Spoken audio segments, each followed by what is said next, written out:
Billy Milligan wakes up cold and confused, locked behind Ohio steel bars. Three women have accused him of terrible crimes, kidnapping, rape, terrifying stories that don't fit Billy's own memory. But what happens when the man in this jail cell isn't one man at all? 24 personalities wage a hidden war inside him, each with its own life and motives.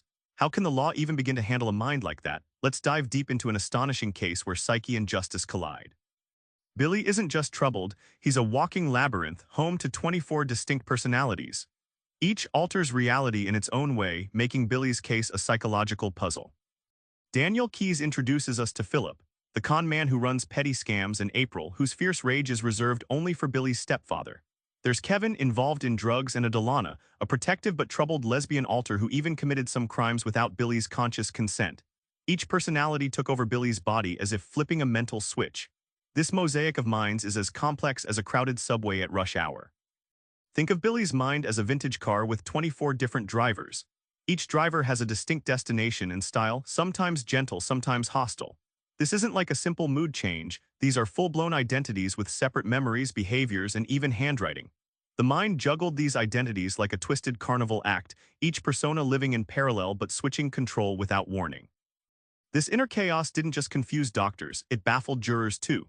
Billy became the first person in history acquitted due to multiple personality disorder, a verdict that changed how courts understand insanity and accountability. He wasn't just a criminal, he was a battleground of fragmented selves.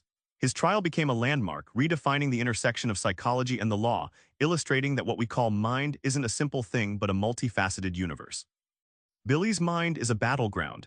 Beyond names, these personalities protect, fight, and sometimes sabotage each other. Understanding this inner struggle reveals why Billy wasn't just crazy, but fractured.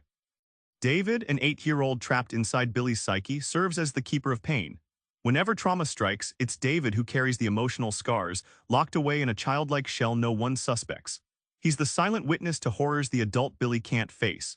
This inner guardian protects the mind's fragile core by absorbing the agony no one else can bear.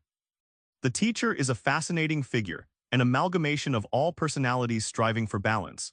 Imagine a conductor orchestrating a chaotic symphony, trying to harmonize discordant instruments in a race against disintegration. The teacher isn't a personality but a meta-consciousness, the glue attempting to hold fractured identities together, inching toward integration despite years of turmoil. The alters didn't just coexist, they defended Billy's psyche against traumatic abuse and neglect. Their splintering was a survival tactic, like a fortress breaking into smaller walls to contain invading forces.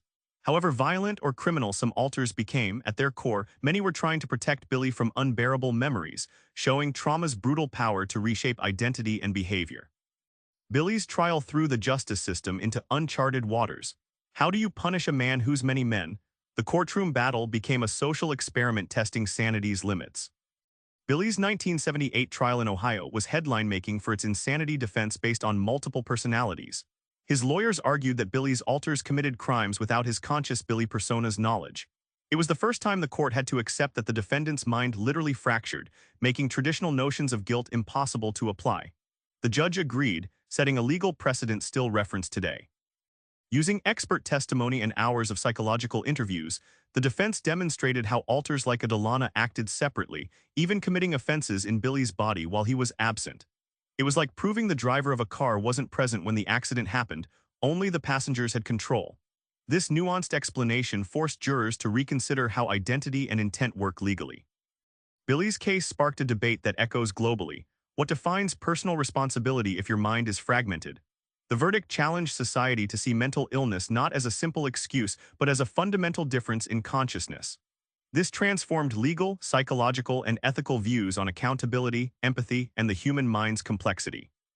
Billy's jail cell in Ohio wasn't just a prison for one man, but the battlefield for 24 selves, each shaping his fate in terrifying and remarkable ways. This story isn't just about illness, but about how fragile and complex identity truly is. Next time you face someone different, try this. Imagine living inside dozens of minds at once. That glimpse might just unlock a deeper empathy for the unseen battles inside us all. Subscribe for more book summaries like this one.